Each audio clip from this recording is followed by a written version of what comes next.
tanda-tanda bahwa kamu jatuh cinta beneran adalah ketika kamu tidak lagi egois. Tidak lagi mikir keuntunganmu apa.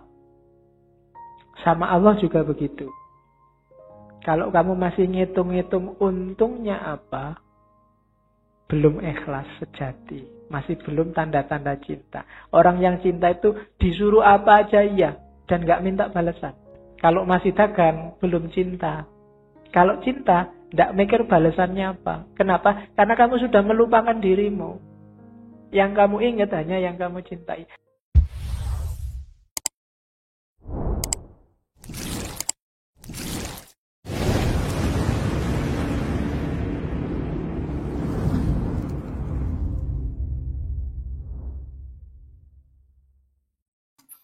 Assalamualaikum warahmatullahi wabarakatuh. Bismillah.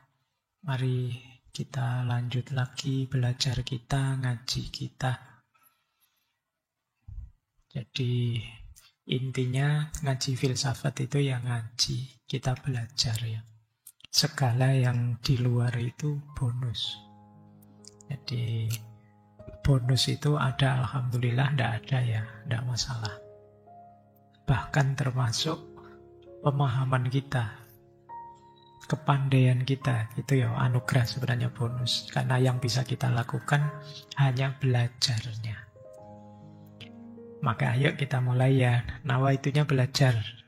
Baik, kita mulai nggih. Oke, terus. Ya, ini juga sama. Katanya Rumi, sekalipun cinta telah kuuraikan dan kujelaskan panjang lebar. Ini syair ini diterjemahkan Abdul Hadi WM dan kelihatannya dipakai di film Ketika Cinta Bertasbih dulu. Namun jika cintaku datangi, aku jadi malu pada keteranganku sendiri. Meskipun lidahku telah mampu menguraikan dengan terang, namun tanpa lidah, cinta ternyata lebih terang. Sementara pena begitu tergesa-gesa menuliskannya. Kata-kata pecah berkeping-keping begitu sampai pada cinta. Dalam menguraikan cinta, akal terbaring tak berdaya. Bagaikan keledai terbaring dalam lumpur hina. Cinta sendirilah yang menerangkan cinta dan kisah cinta. Nah, itu Rumi. Jadi orang yang bisa berpuisi seperti ini pasti ngalami.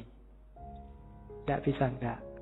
Sepinter apapun kamu bikin puisi, kalau belum pernah jatuh cinta beneran, puisimu tidak akan ada rasanya. Mending jangan bikin puisi cinta. Ya, bikin aja puisi-puisi eksploitasi alam itu. Ya kan? Kan banyak puisi eksploitasi alam. Angin berhembus, kemudian ya. Oke. Puisi yang mengeksploitasi alam. Oke. Kita lihat. Ini Masnawi. Di Masnawi Rumi banyak ngutip ceritanya Laila Majnun untuk menjelaskan cinta. Laila Majnun yang karangannya Nizami. Saya membayangkan entah kapan sesi cinta ada beberapa novel cinta dari dunia sufi ya, bukan dari dunia populer, yang bagus untuk kita kaji di ngaji entah kapan. Termasuk Laila Majnun. Jadi satu ketika Majnun ini sakit. Badannya lemah. Terus dia datang ke tabib. Sama tabibnya, "Oh Majnun, ini untuk biar sakitmu ringan, kamu harus dibedah sedikit. Ada bagian tertentu tubuhmu yang darahnya harus dikeluarkan." Majnun, "Jangan. Saya takut." Tabibnya heran. "Loh, kamu ini gimana sih? Kamu kan sudah lama jadi orang gila. Sudah keluar masuk hutan, ketemu macan, ketemu... Kok takut hanya dibedah kecil aja?" "Bukan, saya takut Laila terluka." "Loh, Laila mana? Yang dibedah itu dirimu, bukan Laila." "Loh, enggak, di setiap jengkal tubuhku, setiap tetes darahku itu sudah tercampur oleh Laila. Aku sudah tidak bisa membedakan lagi. Kamu ketawa, kau yang duwe pacar, weh. Oke. Ya. Jadi, itu maksudnya apa? Ketika orang jatuh cinta, dia sudah kehilangan dirinya. Yang ada hanya yang dicintai. Dia tidak peduli kalau dirinya sendiri luka, tapi jangan sampai yang dicintai luka. Itu Majnun. Majnun ini sebenarnya anaknya bangsawan yang jatuh cinta sama Laila. Ya sayangnya agak tragis ceritanya. Bagi yang baca Nizami nanti banyak momen-momen. Ada momen yang menurut saya bagus. Misalnya ketika Majnun saking pinginnya ketemu Laila yang sudah dinikahi orang lain. Dan khawatir ketahuan keluarganya Laila. Karena kalau ketahuan keluarganya Laila dia bisa diajar. Jadi waktu ada gerombolan ternak kambing lewat depan rumahnya Laila, dia ikut merangkak di situ. Bareng. Hanya sekedar untuk melihat rumahnya Laila. Oke, itu Majnun. Nanti banyak momennya yang bagus. Dan banyak dipakai oleh Rumi. Cuma Rumi bikin cerita sendiri. Hanya tokohnya Laila sama Majnun. Dengan ilustrasi besarnya cinta Laila sama Majnun. Besarnya cinta Majnun sama Laila. Dan sebaliknya. Jadi Rumi ingin bilang bahwa tanda-tanda bahwa kamu jatuh cinta beneran adalah ketika kamu tidak lagi egois. Tidak lagi mikir keuntunganmu apa. Sama Allah juga begitu. Kalau kamu masih ngitung-ngitung untungnya apa, belum ikhlas sejati. Masih belum tanda-tanda cinta. Orang yang cinta itu disuruh apa aja iya. Dan gak minta balasan. Disuruh sholat duha, iya sholat duha. Disuruh ngaji, iya ngaji. Gak usah mikir, kalau sholat duha itu nanti rezekinya bisa langsung datang. Nggak usah. Itu berarti masih ngitung-ngitung balasan. Barang siapa membaca surat Al-Waqi'ah setiap malam Jumat, maka itu berarti masih mikir reward.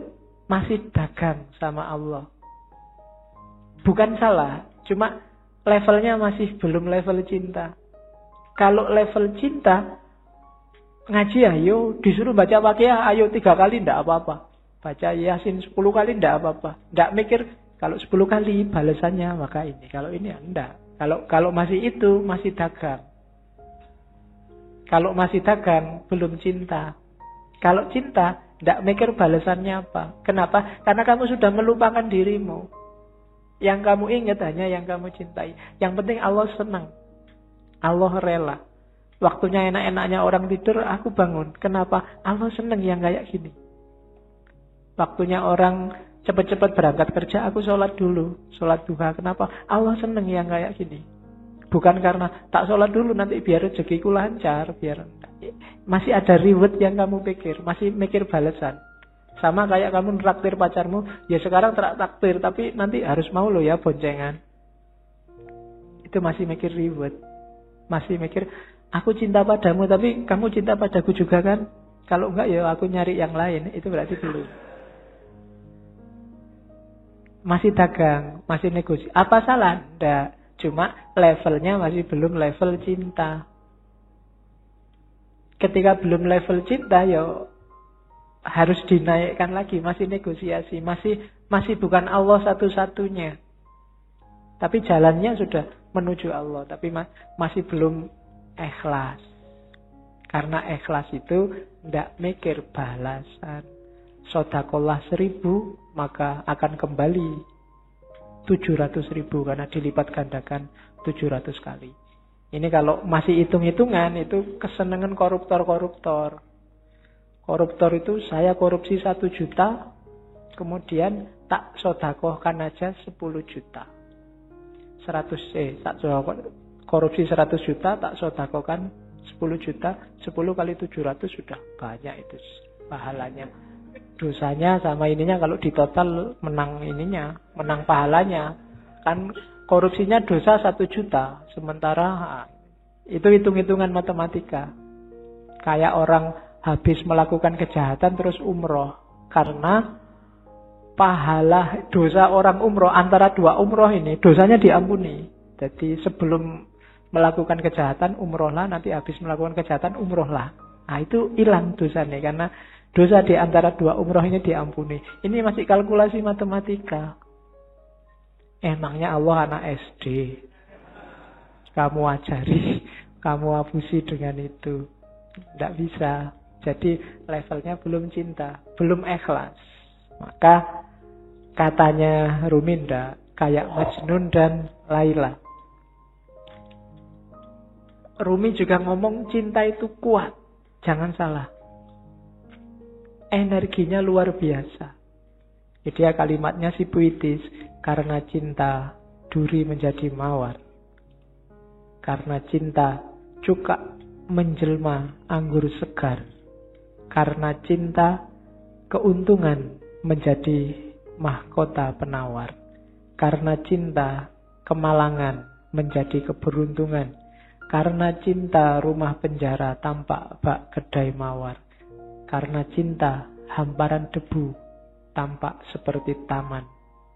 Karena cinta api berkobar jadi cahaya yang menyenangkan. Karena cinta setan berubah menjadi bidadari. Karena cinta batu keras menjadi lembut bak mentega. Karena cinta duka cita menjadi riang gembira. Karena cinta hantu berubah jadi malaikat. Karena cinta singa tak menakutkan seperti tikus. Karena cinta sakit jadi sehat. Karena cinta amarah berubah jadi ramah. Cinta itu energinya luar biasa. Kekuatannya luar biasa. Orang yang cinta tanah air rela loh mengorbankan nyawanya. Rela disiksa oleh penjajah. Rela dipukuli. Orang tua demi anaknya rela bersakit-sakit. Luar biasa energinya. Kamu sama pacarmu disuruh jemput pagi-pagi ya mau. Nggak punya uang disuruh traktir ya mau, dibelani utang. Sama dosennya disuruh bikin makalah. Makalahmu sendiri nggak digarap-garap ke makalahnya pacare. Itu pun mau. Itu kan energinya luar biasa. Pacarmu nyuruh apapun kamu jalankan. Sami'na wa atokna. Itu kan energi namanya. Kekuatannya nggak enak pun kalau bareng dia. Nggak masalah. Kamu bisa menahan susah yang kayak gimana pun. Banjir, kamu nggak bisa pulang. Akhirnya neduh pinggir jalan. Itu kan sengsara. Tapi kalau pas bareng dia, seneng aja semoga hujannya nggak berhenti-berhenti. Padahal itu sengsara loh. Tapi kamu kan malah seneng menikmati. Itu kekuatannya cinta. Energimu berkali lipat. Ya syukur kalau ke Allah. Tapi kalau ke yang bukan Allah, manfaatkan energimu sebaik-baiknya. Jangan sampai terlampiaskan secara tidak bermanfaat, sia-sia, eman-eman. Kalau kan kadang-kadang kamu nulis WA ke pacarmu aja kan dihapus berapa kali, khawatir keliru. Itu kan energi juga. Betapa sabarnya kamu waktu itu. Betapa telatennya kamu. Mau tidur kamu nunggu, kok belum WA ya, kamu bela-belain melekan. Sampai dia bilang miss you, good night, kan loh. Ya kan? Loh itu kan energi loh. Padahal kamu disuruh apa aja, suruh melekan enggak mau. Tapi ini kamu mau melekan, itu energi. Coba energi ini dipakai untuk yang lebih manfaat, lebih luar biasa. Atau alihkan energi cinta untuk Allah. Kalau sudah jatuh cinta sama Allah, jangankan bangun malam.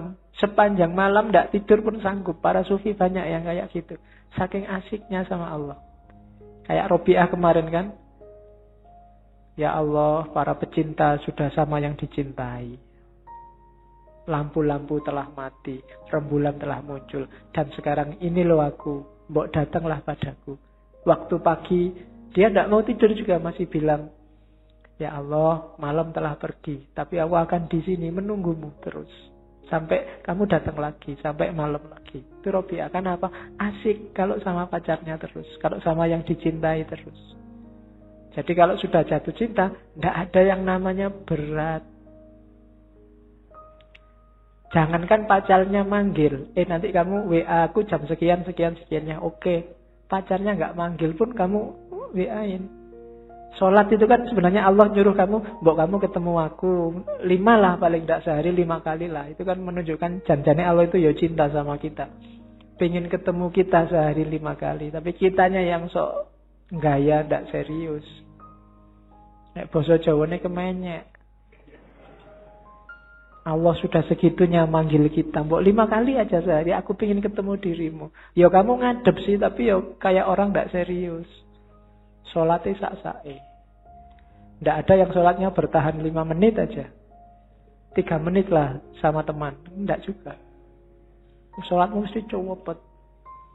Gusti Allah baru mau menatap wajahmu. Loh, sudah selesai. Ya. Mungkin kaget itu mungkin. Mungkin malaikatnya yang nyaket sholat. Ini baru sholat. Ya Allah, ini dia lagi sholat nih. Terus Allah datang. Oh, selesai sudah. Telat. Dan itu Allah sabar ya. Allah masih mau. Ya besok datang lagi 5 kali, tak tunggu. Cuma kamunya yang gak serius. Sambil ngadep, tapi hatimu ndak di situ. Hatimu kemana-mana. Allah yang ngerti. Cuma saking sayangnya Allah sama kita. Kalau Allah ndak sayang, kamu sudah disentil sejak lama. Oke, jadi cinta itu energinya besar, kuat. Ada contoh lagi. Gimana caranya biar kamu bisa lebih dekat sama Allah. Analoginya Laila Majnun lagi saya ambil. Jadi satu ketika Majnun ini ingin ketemu Laila. Maka dia naik onta betina. Sayangnya onta betina ini ontanya baru saja melahirkan. Jadi masih sayang-sayangnya sama anak onta. Akhirnya ontanya itu maju sebentar, tapi mundur lagi karena anaknya siapa yang nungguin. Maju lagi, mundur lagi. Akhirnya Majnun nggak nyampe rumahnya Laila. Harusnya 3 hari nyampe, ini bisa berbulan-bulan. Akhirnya Majnun sadar, yang keliru aku ternyata. Sudah saatnya katanya Majnun onta, aku keliru, ngapain aku kok bersandar padamu. Karena menunggangi dirimu, maka aku sekarang jalan di tempat. Maka sekarang goodbye. Tidak usah naik dirimu lah. Tidak usah mengandalkan dirimu. Aku akan datang langsung pada Allah. Saat itu ceritanya Majnun langsung loncat dari onta dan jatuh. Kakinya patah. Cuma saking rindunya sama Laila, kakinya patah nggak masalah. Akhirnya tubuhnya digelundungin. Jadi gelundung-gelundung sampai rumahnya Laila. Ya. Oke. Dan sebenarnya ini isyarat-isyarat. Onta itu kayak dunia. Nggak mungkin kita bisa cepat ketemu Allah kalau beban dunia sangat memberati hidup kita. Kalau kita sibuk luar biasa oleh hal-hal yang tidak ada hubungannya sama kedekatan sama Allah.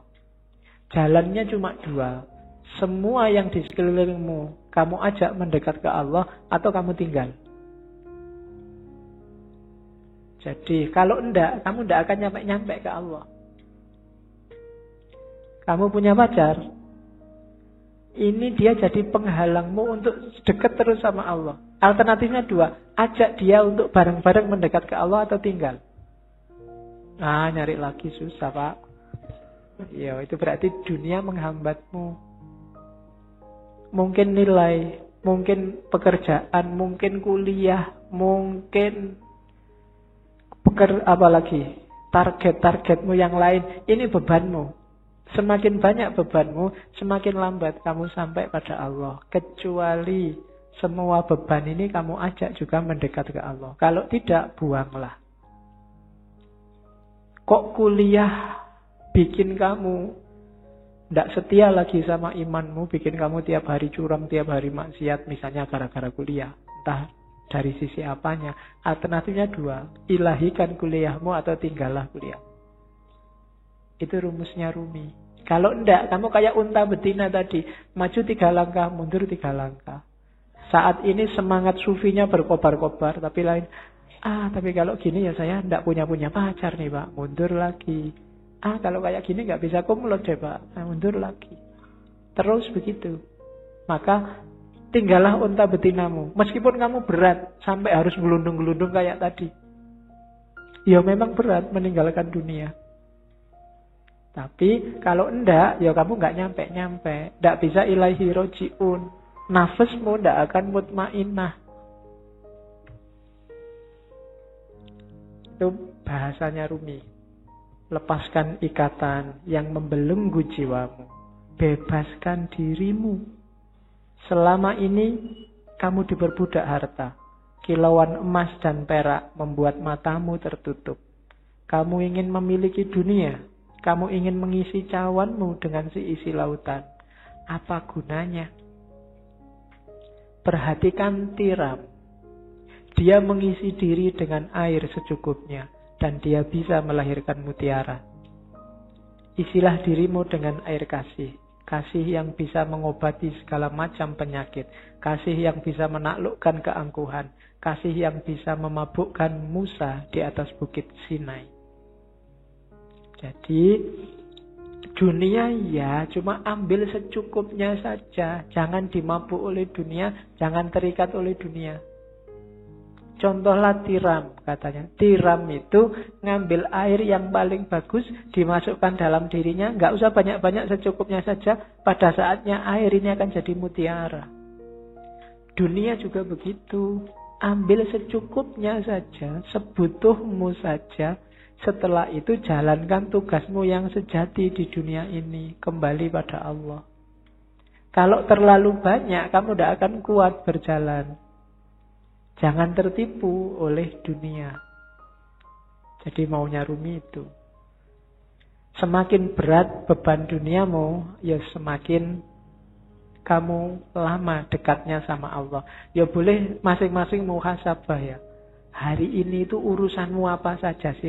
Kalau nanti pulang ke rumah boleh nyari kertas sama pulpen.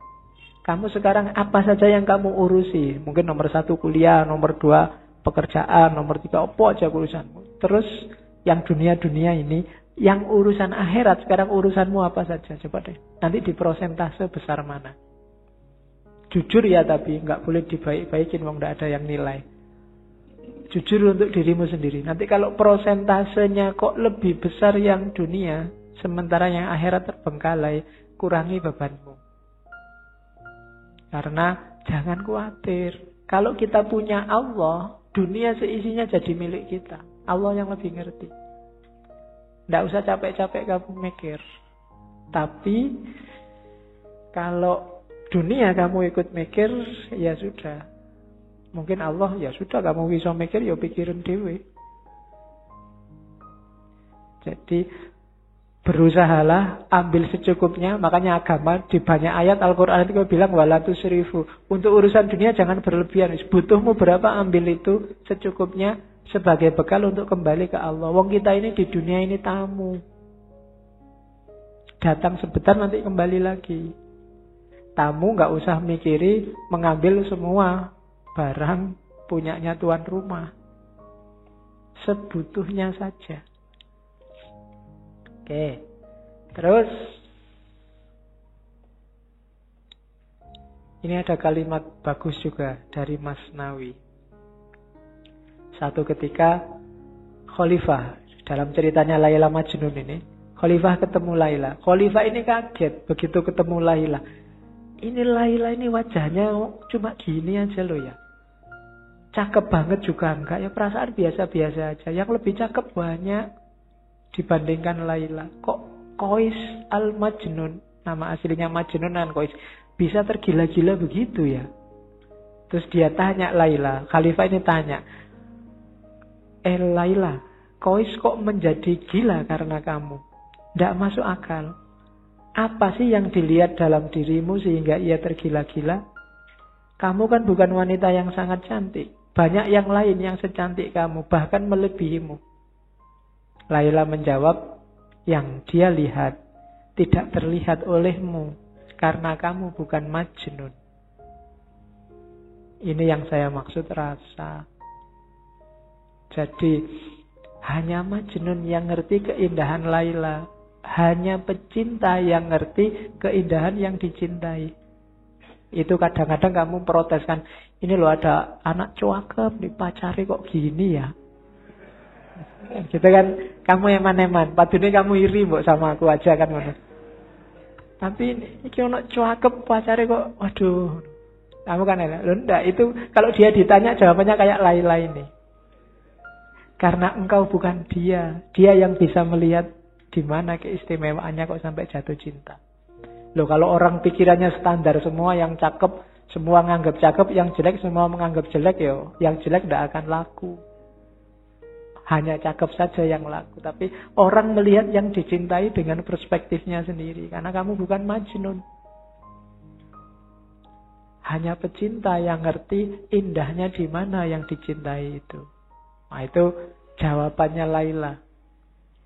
Maka maksudnya Rumi apa? Kalau kamu ingin ngerti indahnya cinta pada Allah, ya cintailah Allah.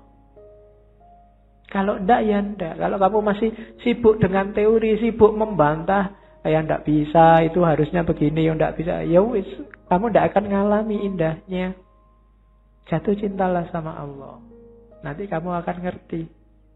Sama kayak jawabannya Laila, karena kamu bukan Majnun. Kalau kamu Majnun, kamu ngerti di mana indahku. Karena kamu bukan Majnun, ya kamu enggak ngerti. Oke. Nah, ini syair paling terkenal dari Rumi. Cinta adalah intinya, dunia hanya kulitnya. Cinta adalah manisannya, dunia adalah piringnya. Agamaku adalah agama cinta. Adalah malu bagiku hidup melalui jasad dan roh belaka. Begitu engkau kehilangan cinta, maka hidupmu hanya jasad dan roh. Kamu hanya fisik dan mental. Tidak ada nilainya. Iya kamu hidup, iya kamu susah, kamu seneng, iya kamu putus asa, ya kamu mengalami segala fenomena dunia. Tapi kamu kehilangan satu yang penting, cinta. Jadi ada jasmani, ada rohani. Modusnya harus cinta. Begitu modusnya bukan cinta, maka katanya Rumi, aku malu kalau begitu. Hanya jasad dan roh belaka. Termasuk agama. Beragama berarti modusnya juga harus modus cinta. Modus itu gayanya, gaya mencintai. Bukan gaya dagang. Aku untung apa, kamu dapat apa. Apalagi gaya ngamuk. Apalagi gaya marah-marah, gaya tawuran. Nggak. Agama gayanya harus gaya cinta. Gaya cinta itu ciri paling utama adalah tidak egois. Tidak mikir senengnya sendiri, enaknya sendiri. Kalau masih aku, belum.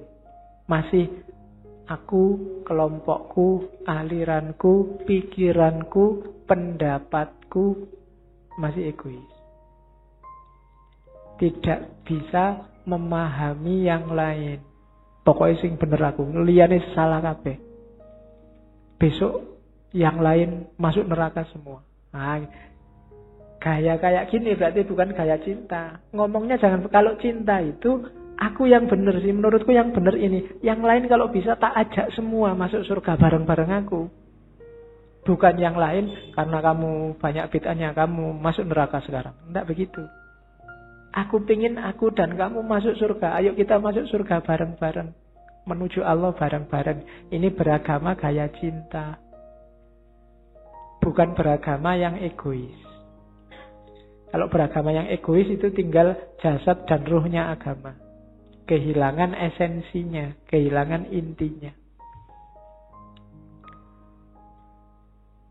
Kalimat ini saya sampaikan karena banyak yang jangan-jangan Rumi ini nggak suka syariat. Suka. Cuma malam ini nggak saya tampilkan. Kapan-kapan kita ngomong bagaimana syariat dalam pandangannya Rumi. Kalimat itu saya ambil saja untuk tahu bahwa itu loh dasarnya Rumi. Aku hanyalah debu yang ingin selalu menempel pada telapak kaki Muhammad. Jadi yalah, semua yang diajarkan Rumi ya tetap dasarnya adalah cintanya dia pada Allah melalui Kanjeng Nabi. Karena yang bawa, yang memperkenalkan Allah kan Kanjeng Nabi. Sehingga kita hari ini dapat Islam.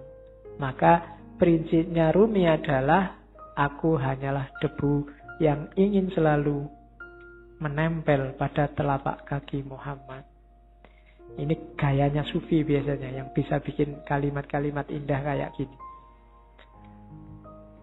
Oke, terakhir sudah mau jam 10. Yang masih mentah tidak akan pernah tahu keadaan matang itu seperti apa. Kematangan itu seperti apa. Penjelasan lewat kata-kata tidak akan membantu. Sejak awal sampai akhir yang dibawa oleh Rumi malam ini adalah ilmu rasa. Bukan ilmu lahir. Jadi tidak lewat kata-kata. Harusnya rasakan sendiri oleh batinmu. Dan untuk bisa nyampe ke sana, ya kita harus matang. Yang mentah tidak akan paham. Hanya yang matang yang paham. Itu kan kadang-kadang kita dengar ada istilah la ya'riful wali ilal wali. Kamu memahaminya, kok sombong banget toh, emangnya saya nggak bisa mikir, nggak bisa identifikasi wali itu yang mana. Maksudnya bukan itu. Maksudnya adalah orang yang merasakan, yang bisa memahami apa yang dirasakan orang lain dalam hal yang sama. Maka yang ngerti kewalian, ya orang yang pernah merasakan kewalian, dunia kewalian. Jadi bukan urusan sombong tidak sombong, eksklusif tidak eksklusif.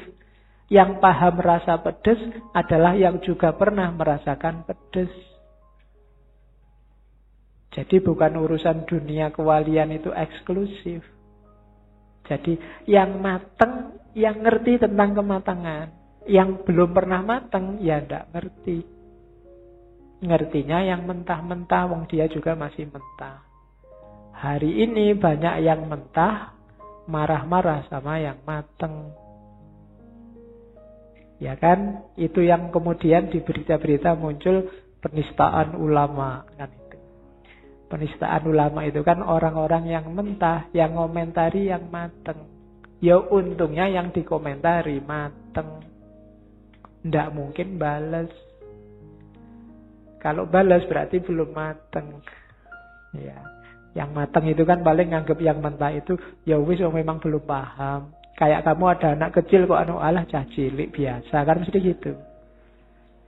Sama kayak Nabi waktu dilempari di Taif kan Nabi ngerti. Loh itu memang orang belum mateng, belum jadi, belum ngerti. Maka Nabi tidak balas marah meskipun Jibril datang. Nabi tak belain yuk kalau marah ndak. Malah didoakan semoga mereka dapat hidayah. Itu bedanya mateng dan tidak mateng. Tidak mungkin kalau dia mateng akan balas pada yang mentah. Kalau yang mentah melecehkan yang mateng, mungkin wong dia masih mentah. Jadi yang terjadi hari ini itu sangat masuk akal. Kamu nggak perlu kaget. Kok ada orang menistakan ulama? Itu tidak luar biasa. Orang awam loh menistakan ulama. Biasa. Yang luar biasa ada ulama menistakan orang awam. Itu baru luar biasa. Perlu dipertanyakan keulamaannya. Jadi kamu tidak perlu kaget. Ada orang ngomentari kiaimu pedes-pedes. Lo biasa memang dia awam belum mateng. Kalau kebalik baru kamu boleh kaget. Malah kiaimu yang ngomong pedes-pedes. Itu berarti kebalik. Perlu dipertanyakan. Itu berarti nggak mateng. Itu yang menurut saya logikamu kebaliknya di situ kemarin. Kok kamu marah-marah ada orang? Ya enggak. Ya dia memang nggak mateng sih ya. Nah, untuk orang yang tidak mateng, caranya apa? Yo kamu matengkan, jangan kamu gerutuk, kamu pukuli, wong dia memang belum mateng. Diajari gimana caranya biar lurus, biar benernya gimana, kan begitu. Oke, alhamdulillah malam ini kita sudah selesaikan Maulana Jalaluddin Rumi dalam pikirannya tentang cinta. Oke, saya kira itu, kurang lebihnya mohon maaf. Wallahul muwaffiq, wallahu a'lam bissawab. Wassalamualaikum warahmatullahi wabarakatuh.